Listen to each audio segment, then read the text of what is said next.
welcome to Murphy's Garden. We've been going out for lots of bike rides over the last few weeks and noticed the elderflower growing in the hedgerows. So last week we made 3 bottles of Elderflower Cordial and we've been drinking it during the hot weather. It's really refreshing, really lovely. So we thought we'd make some more before the elderflower goes over. So we've picked some this morning and just thought we'd do a video on how we make it.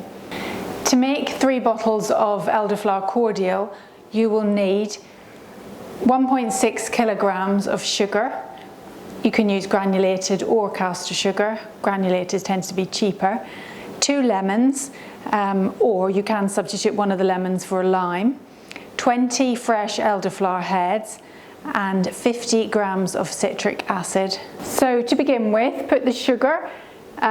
So this is 1.6 kilograms of sugar. It looks a lot, but obviously you only need a little tiny bit of cordial, so it's not much in the great scheme of things. So put the sugar and the water is, as I said, is 1.5 litres of water, or that's 2 3/4 pints.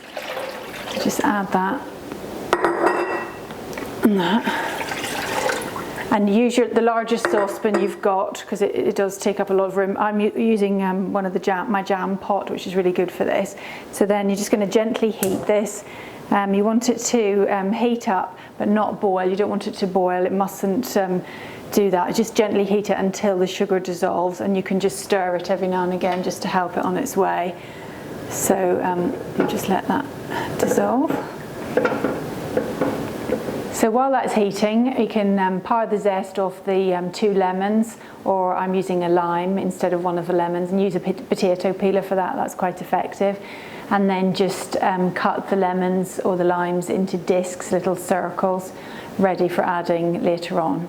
So once you've prepared the lemons and the limes, just keep stirring your mixture and make sure that all the sugar has dissolved, and it should look like this, quite cloudy, but the sugar has now dissolved completely. So I'm going to turn the heat up a bit now, and you're going to bring it up to boiling temperature, but don't let it boil, just get it up to temperature.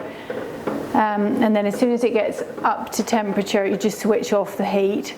Okay, so it's just coming up to temperature, it's just beginning to boil, so I'm just going to turn the heat off.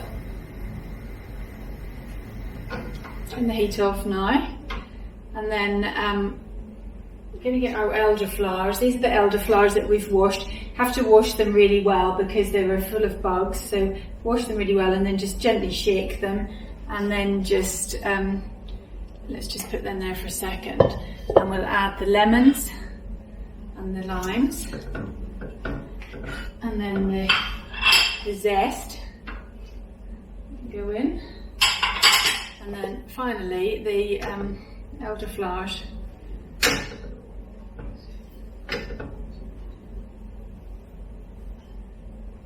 And they smell absolutely divine. They smell really lovely.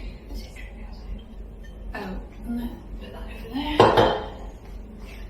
And then the final ingredient that we need is the citric acid. So we're just going to put that in. And then once everything's in, I'll just get a little teaspoon, it's got a bit stuck.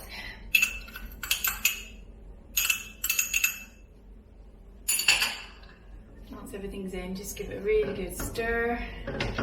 And then you just have to leave that for 24 hours. I just put it in somewhere cool. We put it in the pantry, cover it over, stop any flies or anything, and just leave it for 24 hours, and you'll be so surprised at how flavoursome it is. It's absolutely really lovely, really strong. And so we'll come back in 24 hours and show you what to do next. Hello and welcome back to Murphy's Garden.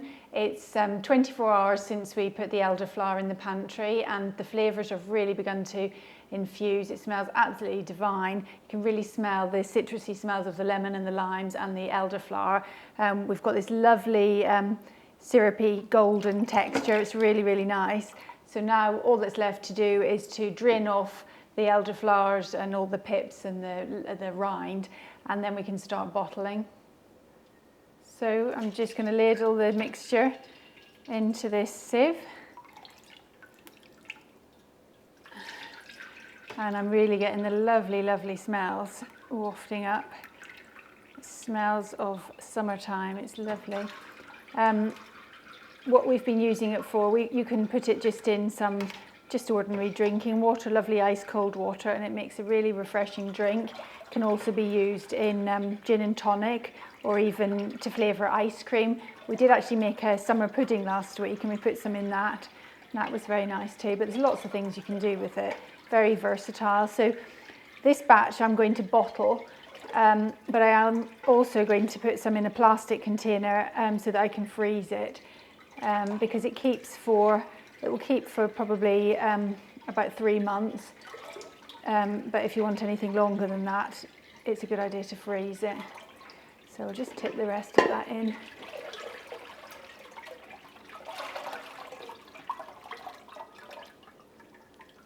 Yeah. Get every last drop. And the jam pot's really good for that, really, really good. Oh gosh, it is quite full. So I'll tell you what I'll do. I'll just move that. I'll put this sieve over here to drain.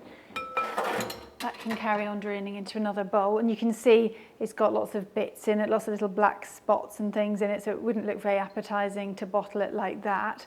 So we've filtered out most of the elderflower from the liquid, but as you can see there's still some little specks in it, so we want a nice clear mixture in the bottle. So I'm just going to use this funnel, and inside the funnel I've got a piece of muslin, so that just will finally filter out the little bits. So just have to put it in very slowly because it goes through it quite slowly.